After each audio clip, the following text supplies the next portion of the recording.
CBC News. Good afternoon. I'm Riley Lachuk. Just before 1 o'clock right now at minus 14 in Winnipeg. We are seeing some light snow downtown right now. We are expecting a temperature near minus 14 this afternoon. The province says changes are coming to a deadly intersection on the Trans-Canada Highway near Carberry. We're waiting for a news conference to begin in Dauphin any moment now, where the province is releasing details of a safety study that was done. 17 people were killed after a bus and a semi collided last summer at Highways 1 and 5. As I mentioned, a long-awaited safety review of that intersection is being released this afternoon.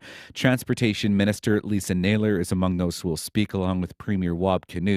Lisa Naylor says the government is looking at three key recommendations that we can now tell you about. They include a wider median, a roundabout, and R cuts, something that would be new to Manitoba. Naylor says those R cuts would eliminate left turns where those two roads intersect.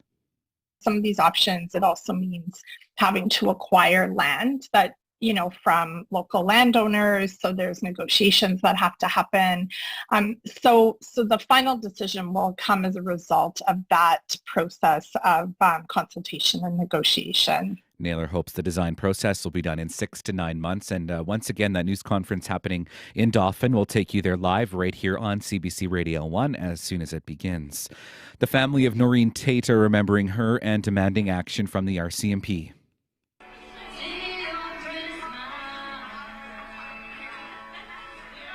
Norine's sister Arla Tate Linklater playing a recording of her sister singing, who was killed in February of last year. Tate was assaulted at a home on Opaponapawin Cree Nation and had to be airlifted to Winnipeg, where she died. Charges were laid, but recently the family learned that charges against the suspect have been stayed. Tate Linklater is demanding justice for Norine. This has reopened the wounds of our loss and has left us in a state of shock and disbelief. We're desperately seeking justice and closure. The pain of losing Norine in such a senseless and violent manner has been compounded by the lack of information and transparency. Opaponapawin Chief Shirley Ducharme says the RCMP needs to do more to ensure criminal cases in the north are properly investigated. Assembly of Manitoba Chiefs Grand Chief Kathy Merrick is calling on community members to end what she calls a conspiracy of silence and to come forward with information to help solve the case. The parents of Afolabi Opaso say their grief is indescribable after the 19-year-old international student was shot dead by Winnipeg police on New Year's Eve. The Opasos issued a statement from Nigeria. They say their son had been experiencing a mental breakdown. They urged the police watchdog to conduct a transparent investigation and to hold those responsible for the teen's death to account. They want authorities to reevaluate and reform their approach to situations involving mental health.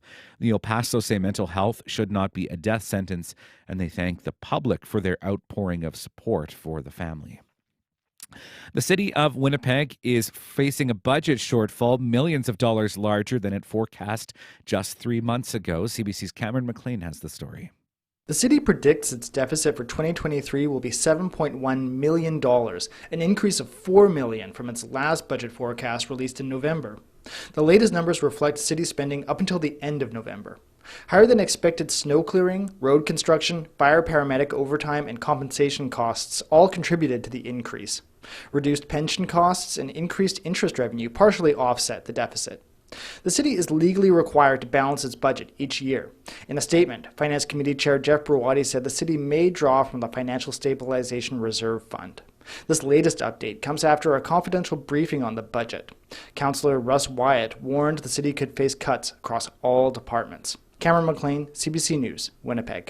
Joe Biden's campaign push for re-election was interrupted today in Charleston, South Carolina. That's all right. That's all right. Protesters called on the president to stop the killing of Palestinian civilians. Biden responding, saying he understands their position.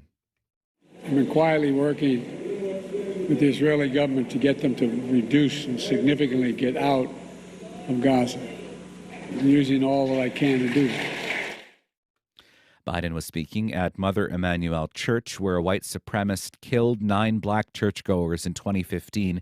The speech in South Carolina is seen as an appeal to black voters in the state, where they make up the majority of Democratic voters. And it was a near sweep at the Golden Globes last night for the film Oppenheimer. The Golden Globe goes to Christopher Nolan. That's Oppenheimer winning Best Picture honor. It was one of 5 Golden Globes it won on the night, including Best Director for Christopher Nolan and Best Actor for Cecilia Murphy. As for Best Actress, it went to Lily Gladstone for her performance in the Martin Scorsese Killers of the Flower Moon. Gladstone is a member of the Blackfeet First Nation. This is for every little res kid, every little urban kid, every little native kid out there who has a dream, who is seeing themselves represented and our stories told by ourselves in our own words with tremendous allies. All of the highlights and winners, of course, you can find on our website, cbcnews.ca. And incidentally, the stage is now set for the Oscars, which March will be handed out on March 10th as we await that news conference in Dauphin to begin any moment now here. Thank you very much, Riley. No problem. That is CBC's Riley Lachuk with your CBC local news update. It is 5 minutes now after 1 o'clock, and we are going to bring you live to Dauphin for the report, the findings of a report into a safety review of the highway intersection where 17 seniors were killed in a crash near Carberry last June is about to get underway. We are going to be hearing from the Premier as well as Transportation Minister Lisa Naylor. It looks like the news conference is about to get underway. Let's take you there to Dauphin Live now. Well, good afternoon, everyone. Thank you for joining us here in Dauphin today. Well, good afternoon, everyone. Thank you for joining us here in Dauphin today. My name is Ron Kostitian. I am the Minister of Agriculture and the MLA for Dauphin. Dauphin is on Treaty 2 territory and traditional lands of the Anishinaabe, Cree, Oji Cree, Assiniboine, Dakota, Dene people, and the homeland of the Manitoba Tate Federation. I am joined today with Premier Rob Canoe and the Minister of Transportation and Infrastructure, Lisa Naylor. I'm also joined by a number of people that have relatives that were involved in the accident, and I welcome them as well. As we all know, on June 15, 2023, a tragic collision occurred at the intersection of Highway 1 and 5, which has affected so many of us in this province. Following the incident, Manitoba Transportation and Infrastructure undertook a road safety review of the intersection, and today we are releasing it to the public. We are committed to making future actions to ensure Manitoba roads are safer for everyone, as road safety is a top priority of our government. To speak more on this, I will turn it over to Premier Canoe and then Minister Naylor following their remarks, and we will take questions if you may have. So now I invite our Premier, Mr. Rob Canoe, to speak. Thank you. Thanks, Rob. Good afternoon, folks. Thank you for joining us today. This is a difficult topic for all of us, but more so for the family members of those we lost in this terrible tragedy, and of course for the survivors and for the first responders who were there on the scene, delivering care and doing their best to respond to a very difficult moment in our province's history. Our team is here today to respond in two ways. One, to indicate to the people of Manitoba that we are going to do the safest thing when it comes to the future of this intersection. And two, to tell the families, the survivors, the people of Dauphin and Carberry, that as you move forward to memorialize and commemorate the people that we lost and to remember this terrible tragedy, we will be there to support you. And we will help find the resources, and we will deliver the funding to ensure that an appropriate memorial here in Dauphin, as well as a fitting tribute at the site near Carberry, will be a part of Manitoba's future. Earlier today, Ministers Kostitian, Naylor and myself, along with our political and technical staff, had the honor to sit down with the family members of folks that we lost in this province in this terrible, tragic accident.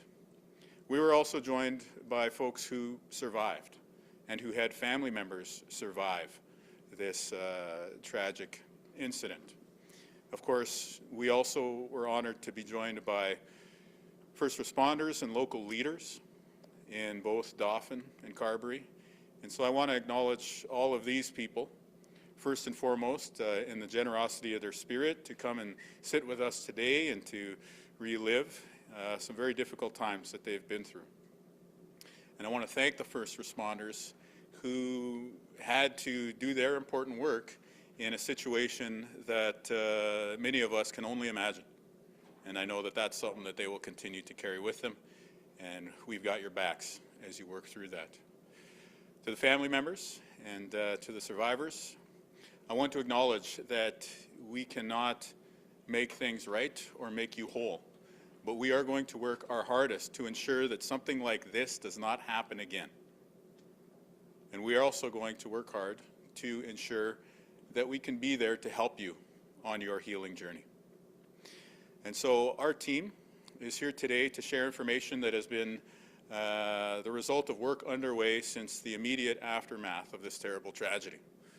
And this process has delivered 3 options for this intersection at Highways 1 and 5 for the future. It is our commitment that we are going to make the safest possible scenario for this intersection going forward. We've leaned on the expertise of engineers, folks in the Department of Transportation and Infrastructure, and have really used data and evidence to guide the narrowing down of all the options that were on the table down to these 3 scenarios. And now we're asking for your help from people in Carberry, in Dauphin, and across Manitoba. We want to make our Manitoba highway network safer. And so we're asking for your input and your advice as we try to choose between these 3 different scenarios and visions for the future of this intersection. And at the end of that process, we intend to make sure that we are constructing the safest possible future vision for that intersection.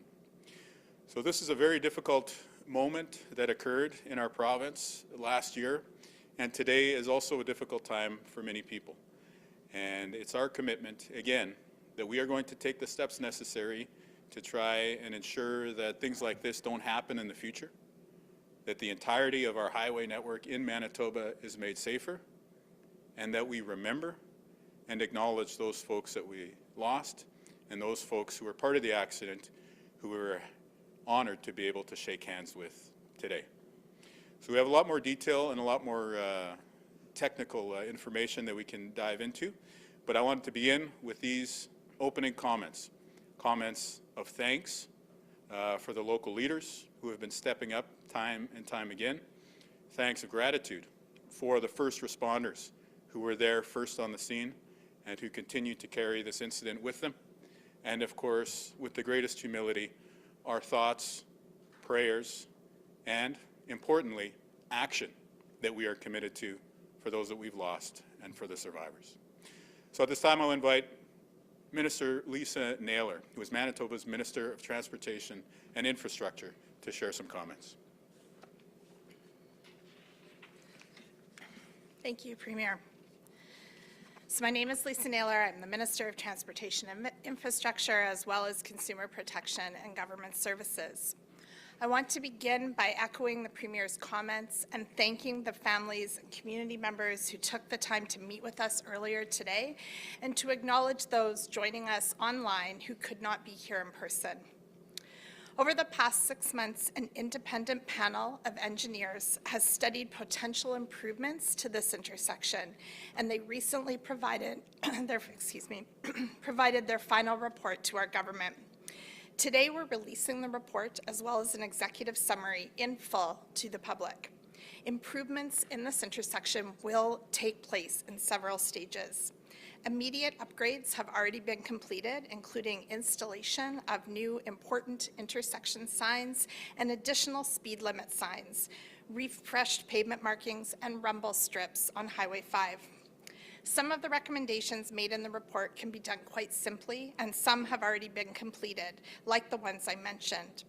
Making the upcoming intersection more obvious to drivers through specialized signage, lighting, or more extensive pavement paint are other examples. The report also outlines 3 medium-term options, and by medium-term, I'm talking about a solution that would be appropriate for this intersection from 20 to 25 years from now for major safety improvements. And these 3 options are considered the safest options. These recommendations will form the basis of the upcoming feasibility study. The first option could be a roundabout. This option does need careful consideration and further study due to the location of the intersection. Although the study states that in lower speed areas they are very safe, roundabouts may not be the most feasible option on the Trans-Canada. In high-speed, rural, isolated intersections such as PTH 1 and 5, vehicle approach speeds would have to be reduced, potentially creating other risks.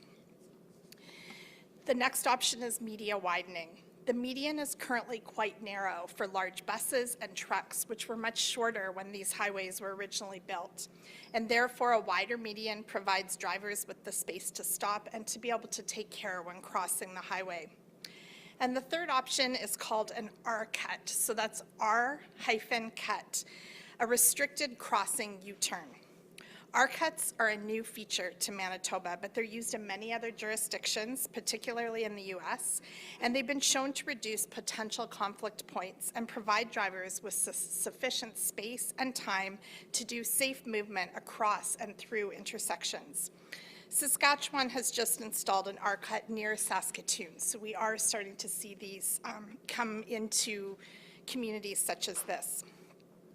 As the Premier has indicated, our government is committed to determining which of these options will best increase safety for Manitobans at the Highway 1 and 5 intersection.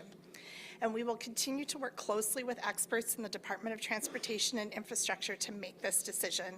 We'll also be looking for feedback from Manitobans as part of the next stage of planning, which is the functional design process. This project will be tendered very soon, and a normal part of that process is community town halls and other consultative opportunities. I'm very happy to announce today that our government will be investing $12 million into the improvements at Highway 1 and 5. This number is based on current estimated costs, which have been determined by departmental experts. Extending enhancing the safety of highways extends beyond Highway 1 and 5. Manitobans use our highways every single day, and as the government, it is our responsibility to make sure they are as safe as possible.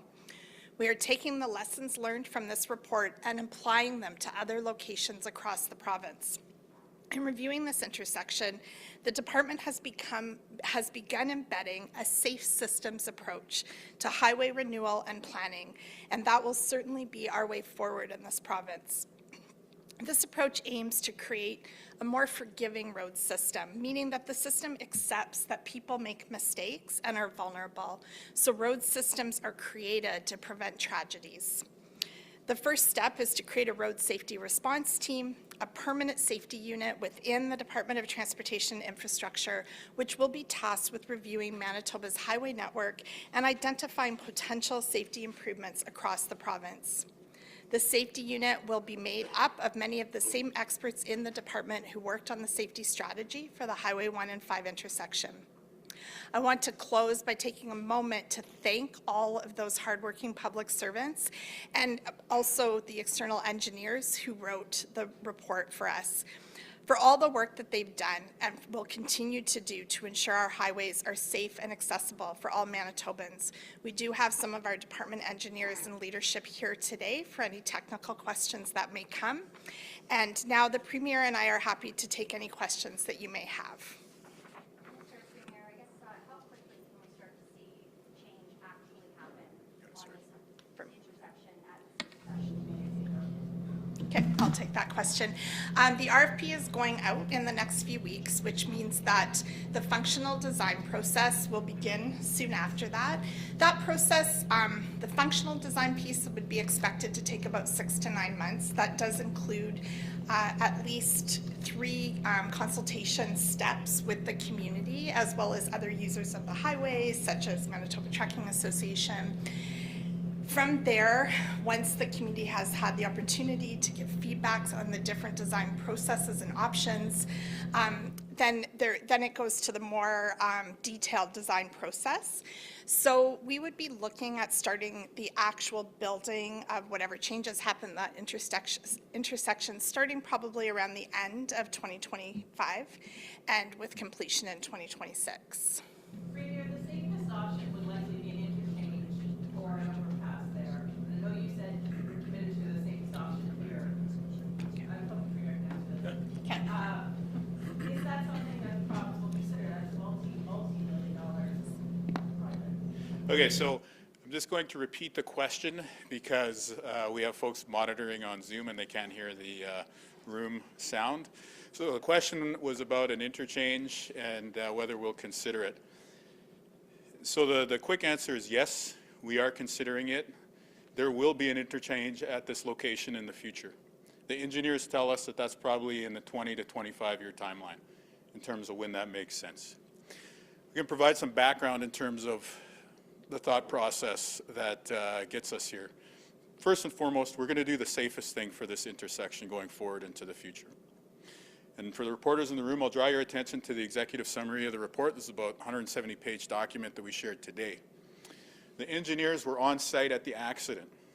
They monitored the speed of drivers on the Trans-Canada, on Highway 5.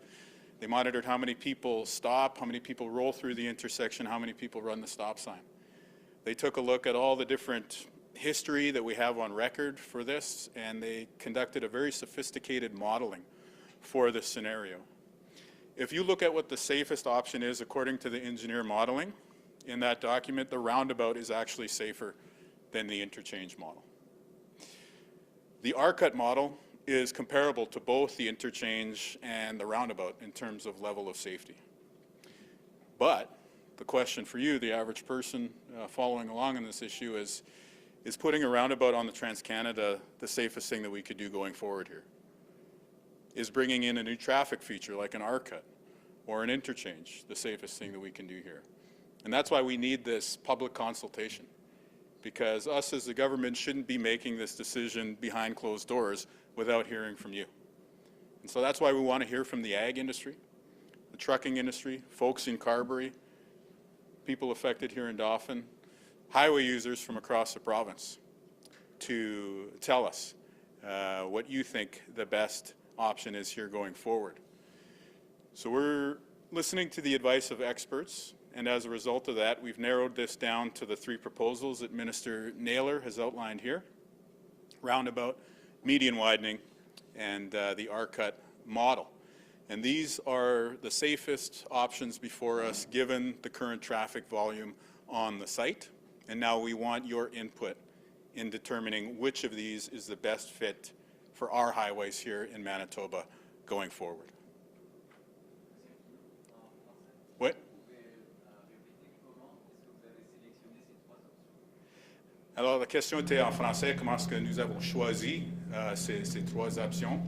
Bien, il y a beaucoup d'experts que nous avons embauchés et qui travaillent dans le département, et puis ils ont étudié ces chemins, puis aussi ils ont regardé différentes modes qu'on voit dans les autres pays, dans les autres provinces.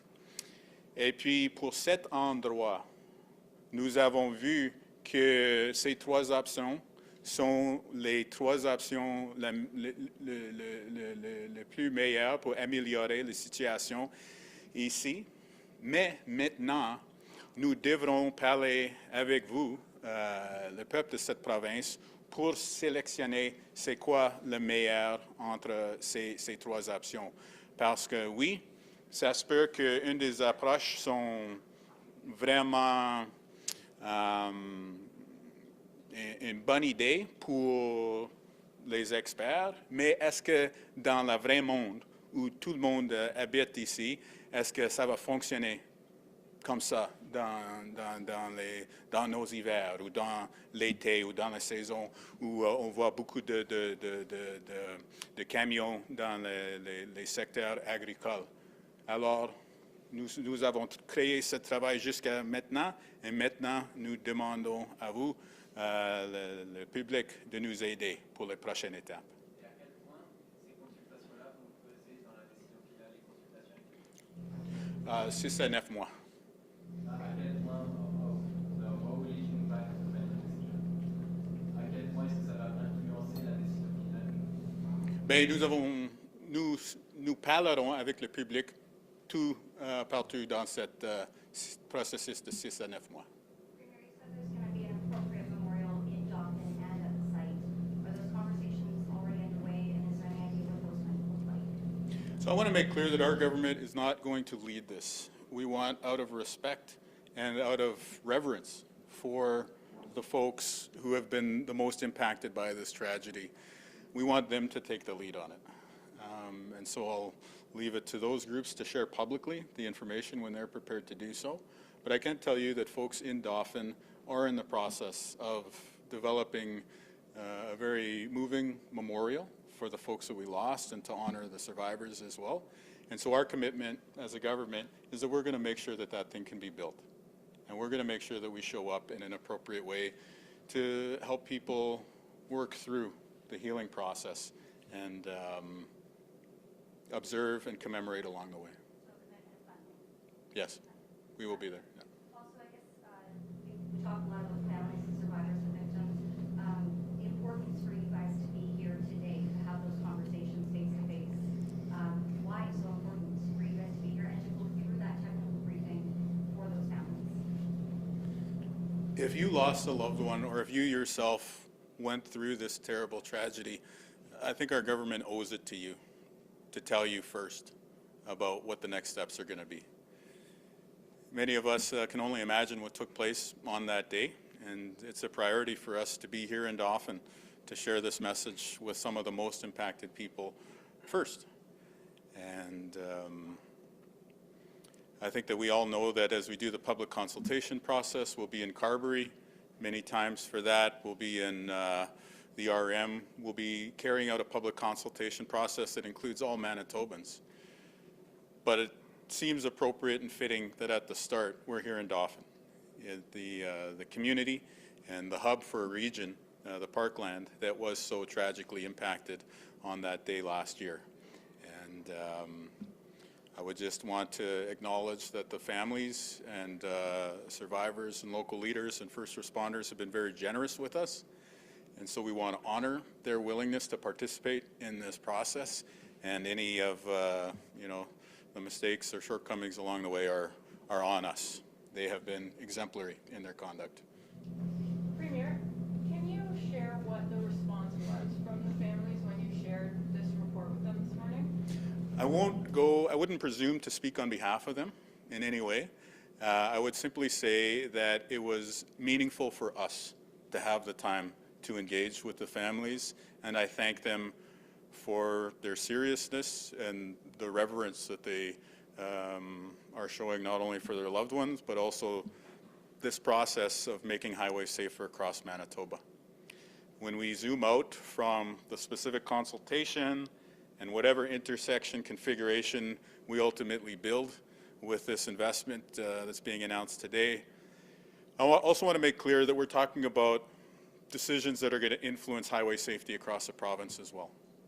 For whatever reason, data wasn't always collected across the highways in the province until this tragedy took place. That data is now being collected, and we're identifying other intersections, other stretches of highway where there are challenges around safety.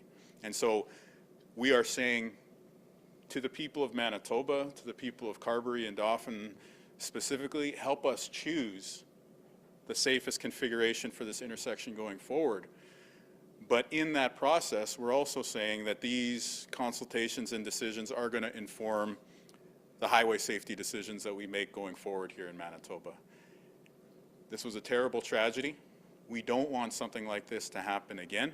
And one of the ways that I think we honor what took place is by trying to ensure that more people in Manitoba who head out onto the road in the future are able to come home safe at the end of their journeys. Minister Naylor, sorry, let's have a quick clarification question on the timeline. So the functional design work and consultation, you said 6 to 9 months. Once we get into late 2025, that's, you'll, in order for design, that's when you'll have a choice of the three, or no, that's part of the functional design process, is so going out, consulting with the community on these 3 options.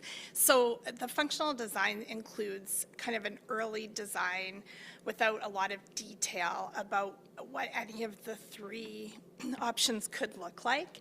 And that's, will be shared with community, there'll be the opportunity to learn about, especially something like the R-cut that's unfamiliar to folks, to learn about what that means and get that feedback.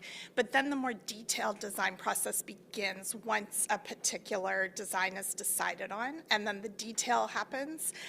That's when our engineer, that's a bit of a longer process for the engineers to get that detailed design. Sometimes there's, we may need to acquire land around the intersection. Like, there's a bunch of pieces that have to happen administratively to make that happen, but we're very hopeful that we would be able to be building towards the end of 2025.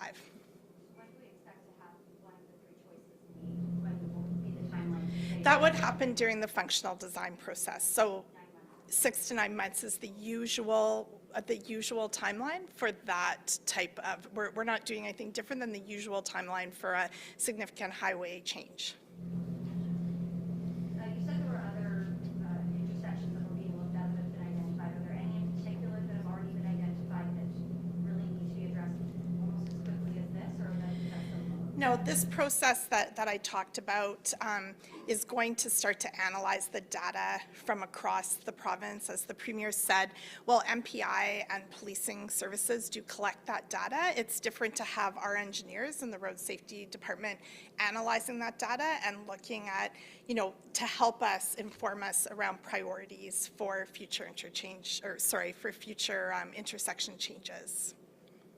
Go to Zoom, maybe? You just have to invite it to the mic. What do I have to do? Sorry. You'll have to say, we can go to Zoom questions. Oh, sorry, I misheard. We can go to Zoom questions now. Thank you, Minister. Just a reminder to reporters on the call, you'll have 1 question and 1 follow-up. Today we've got Sam from JOB. Go ahead. Hi, Minister. I think a lot of people may be wondering why traffic signals isn't one of the options that would be considered in the medium term here. Would you be able to just speak on that omission? Absolutely. Certainly the engineers would have looked at that as an option. Traffic signals, despite sort of popular ideas about that, aren't always safer, and they're not always safer on a highway where the speed limit is 110 kilometers an hour. So just as a kind of quick example about that, where I was talking about we need to look at safety through the lens of how people actually behave, not just what the rules are on the road. So somebody may decide to slow down or stop at a yellow light, and a semi coming behind them at 110 kilometers an hour may not have that time to stop, right? Resulting in a collision of some kind. So between the data that was looked at and the different modeling that was done, traffic lights were not found to be the safest option for this intersection. Thank you. No further questions. Thank you, Sam. Next up, we have Brittany from CP. Go ahead. Hi there. Premier, you said that you wouldn't speak on behalf of families, but I know this is fairly early in them getting the results of the review, but I'm wondering if any family members or those impacted made any suggestions on what they would like to see at this intersection. She asked, I can take it. We heard from families today, mostly families wanted to hear what we were bringing forward to them. They've all been invited to participate in the community consultation process, looking at the options. And we were, just interested in spending time with them and making sure they were the first to hear the report, to answer any of their technical questions, and that's what we did today. Thank you. And then, it says here in the release, and you mentioned that you'll be providing support for commemorative efforts. I'm wondering if there's a financial number attached to that, or what support beyond financial support looks like. There's not a number attached to that. We've invited the people that are organizing the memorial to come to us with their asks once they have a design idea and know what they need going forward, and we will support them to make that happen. Thank you, Brittany. Now we have Lola Berthet. Hopefully, go ahead. Excellent, thank you. Ma question est pour le Premier ministre Wakinou. Je voudrais savoir si vous comptez aller chercher l'appui financier de la part du fédéral ou de la municipalité. La question n'a pas bien fonctionné dans la salle ici. Est-ce que tu pourrais le répéter? Oui. Est-ce que pour les modifications que vous prévoyez, vous comptez aller chercher de l'appui financier auprès du gouvernement fédéral ou du gouvernement municipal? Non, ça c'est un investissement du province, entièrement. Très bien, merci beaucoup. Merci à toi. Sorry, the question was whether we're seeking federal or municipal funding, and the answer is no. We are going to pay for this intersection improvement provincially. Thank you, Premier. And last questions today go to Globe and Mail. Timur, go ahead. Hello, thank you so much, Premier and Minister, for taking our questions today. My first question is for Premier Canoe. Today's 179-page report did not examine the details surrounding last year's crash because it is currently under investigation from the RCMP. But how authoritative or conclusive exactly are the findings of the report when this report is unable to factor in the very crash that initiated its creation? The folks who put together the report released today narrowed down all of the options on the table to 3 that we're taking forward to you, the people of Manitoba, so that you can help us choose the best option here. The folks looking at this process did review what happened last June at this intersection. And as you work your way through the report, you will see that they've identified the highest risk behaviors that take place at the intersections of highways 1 and 5. Specifically, it's crossing the Trans-Canada, which is what took place on that terrible day in June. And then it's also left turns onto the Trans-Canada.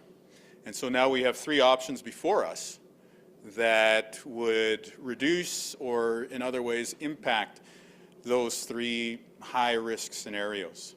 And we're asking for you, the public, to help us choose which is the safest of these options.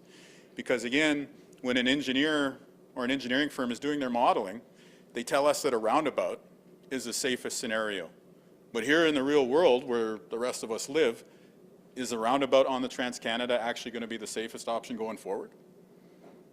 This R-cut model also scores highly, and it really addresses some of the concerns, not just from the terrible tragedy last June, but from a previous fatality which occurred at this intersection, because it eliminates people crossing directly through the Trans-Canada from Highway 5.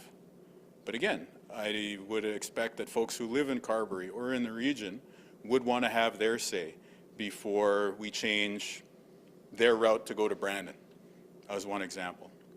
So we're listening to the experts, the authorities, when it comes to traffic safety, and now we're asking for your help to ensure that the decision that we make here at this intersection is going to be the one that ensures that the most Manitobans can come home safely at the end of their trips on our provincial highways. Thank you, Mr. Canoe. You also said today your government wants to ensure something like this never happens again, and you said you want to look beyond the intersection where this crash happened. If one of the 3 options presented today for this intersection goes ahead as planned, It would be great for that one part of these roads, but could you elaborate a bit more on other such problematic intersections on these busy highways your government is looking toward improving? Perhaps you or the minister could talk a little bit about what you guys are looking at there. Well, the minister and her department have put together a strong working group and have started to collect the data in a very comprehensive fashion to guide our decisions about our provincial highways so that they can be safer going forward into the future.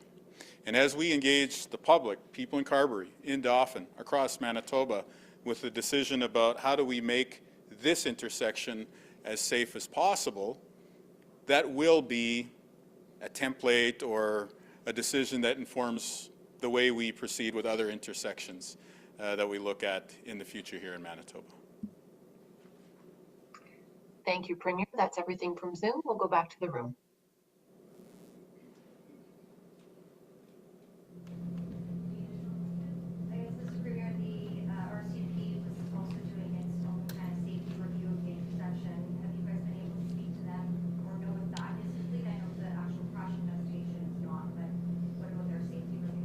Yeah, maybe I'll invite the minister to comment because they've been engaged more directly.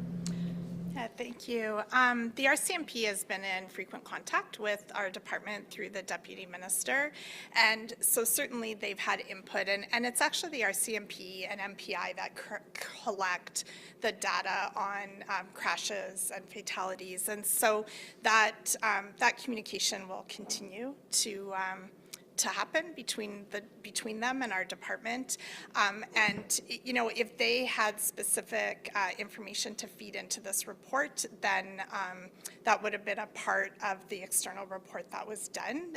You know, all parties that needed to be interviewed would have been done so as part of this report.